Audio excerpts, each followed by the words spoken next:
per year.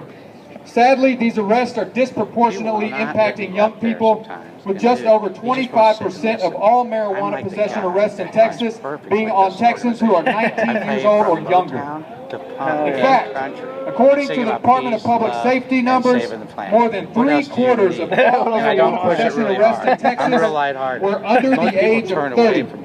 That adds up to nearly 60,000 young Texans arrested in 2009 for marijuana possession. Now, incarceration for any purpose, but especially for a drug conviction, is a lifelong hurdle that most young people cannot overcome. You get arrested for marijuana, try getting a loan to go to college. It's not going to happen. You know why? Because the government says if you get caught with marijuana, you don't deserve to have an education. That is wrong. Tattooed mistakes always fade over time. We should not be saddling our young Texans with this kind of baggage for little more than a youthful discussion involving minor marijuana possession. Along with saving the youth of Texas, HB 548's passage could save large amounts of money for Texas voters and Texas citizens. And in a year when this state's budget deficit is projected to be as high as $27 billion, according to the Texas Tribune, can we really afford to continue spending money on arresting, trying, and incarcerating tens of thousands of Texans for such a minor, nonviolent offense? Hell no!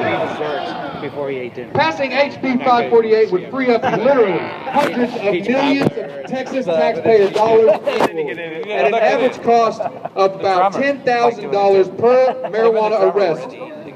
HB 548 could potentially save Texas taxpayers more than $500 million per year. This is money that is urgently needed for other Texas agencies and programs, not to mention our education system. Think about it. $500 million or more saved every year just by passing HB 548. Why can't these people back here get it done? Yeah! Okay, now enough of being informative for right now. Dropping information, everyone's all what? I'm going to go ahead and bring up our final speaker of the day. He's here.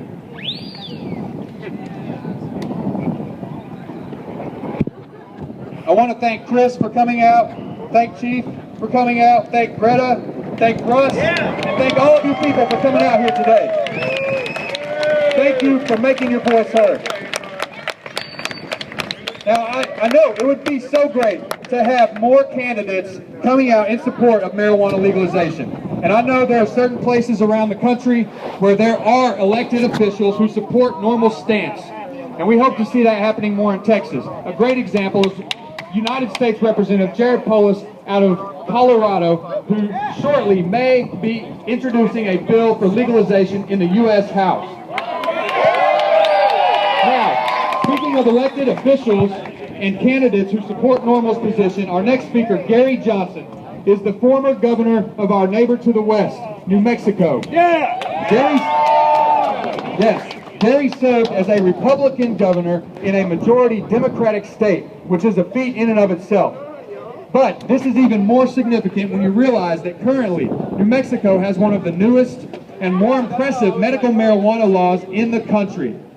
Currently in New Mexico, medical marijuana patients can possess 6 ounces of medical cannabis and or 16 plants, 4 of which can be mature. New Mexico has state-licensed medical cannabis production facilities, licensed by the state, and they now allow those facilities to grow up to 150 plants each. Why can't we do that in Texas? I might need it.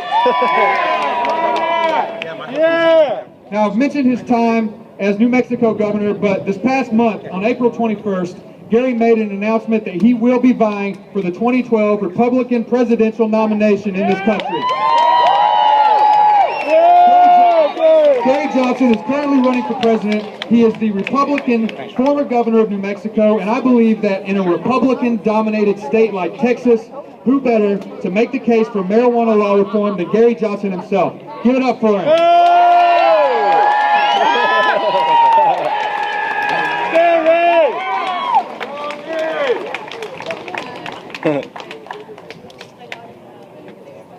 So I am a candidate for President of the United States with the Republican Party. And I want you to know that when I ran for governor of New Mexico, I made some promises. And here were the promises. That I was going to bring a common sense business approach to state government. That everything was going to be a cost-benefit analysis. What are we spending our money on, and what are we getting for the money that we're spending? There was also a promise that there weren't going to be any sacred cows, none. That it was going to be about issues first, foremost, first, second, third, fourth, fifth. Politics was going to be absolutely last if it was going to be a consideration at all. So the notion was, when I became governor of New Mexico, everybody was going to become governor of New Mexico. Yeah. The notion here running for President of the United States is, I'm running for President of the United States, and when I go to Washington, everybody goes to Washington. That's the notion. Yeah.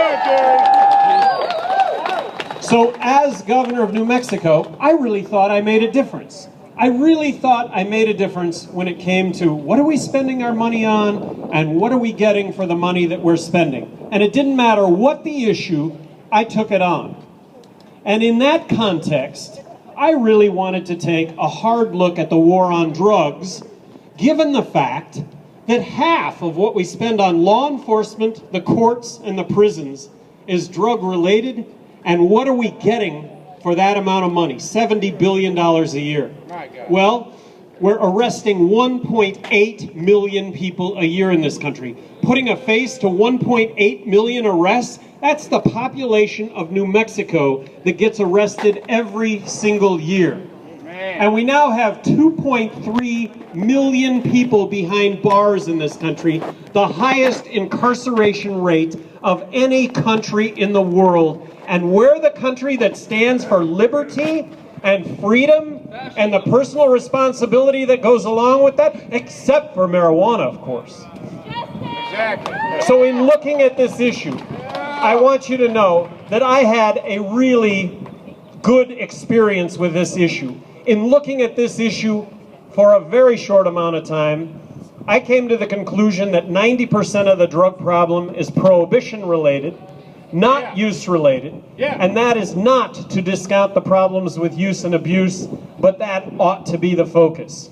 So having looked at this issue for a fairly short amount of time, I advocated legalizing marijuana. Legalize marijuana. At least decriminalize. Control it, regulate it, tax it. It's never going to be legal to smoke pot, become impaired, get behind the wheel of a car, or do harm to others. And it's never going to be legal for kids to smoke pot or buy pot. And under which situations is it going to be easier for kids to smoke pot and buy pot? The situation that exists today, where marijuana is readily available everywhere, and the person that sells marijuana also sells harder drugs, or a situation where you have to produce an ID in a controlled environment like alcohol to be able to buy marijuana. I think you could make the case that it would be harder to buy marijuana in a controlled environment. When it comes to all the other drugs, I advocate harm reduction strategies, the things that we really care about, reducing death, disease, crime, corruption. In a nutshell, it's looking at the drug problem first as a health issue rather than a criminal justice issue. What is this? So because I'm running for President of the United States, indulge me here a little bit, all right?